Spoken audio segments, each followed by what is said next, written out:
det er godt spillet frem mod Williams.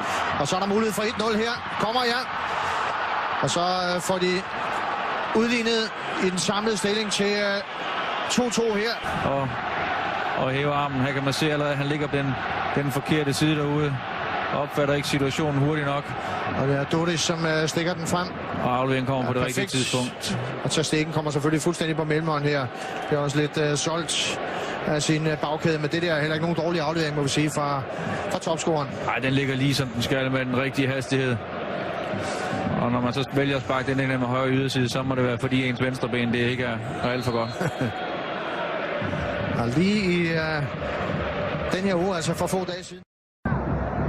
Sergio Roberto kiváló labdája Messinek, még egy jó passz középre, és így lesz igazán jó. Suárez egyenlít a Barcelonának. Az előbb még ő volt a támadás kerékkötője, most viszont tökéletesen fejezi be az akciót Luis Suárez, akinek a góljával kiegyenlíti a visszavágót az FC Barcelona.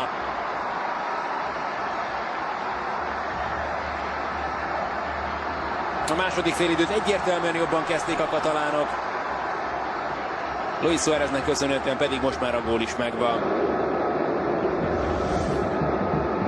Sergio Roberto fantasztikus labdájából indul, minden óriási terület nyíltott Messi előtt, aki egyből teszi középre, és bizonyot kellett középen azért Mikel Balenciaga hibája is, hogy ez a labda eljusson Suárezhez. Már az mázli volt, hogy Rakitic nem tudott hozzáférni, Balenciaga viszont nem tud menteni, így pedig Suárez teljesen üresen érkezik, és juttatja a labdát a hálóba.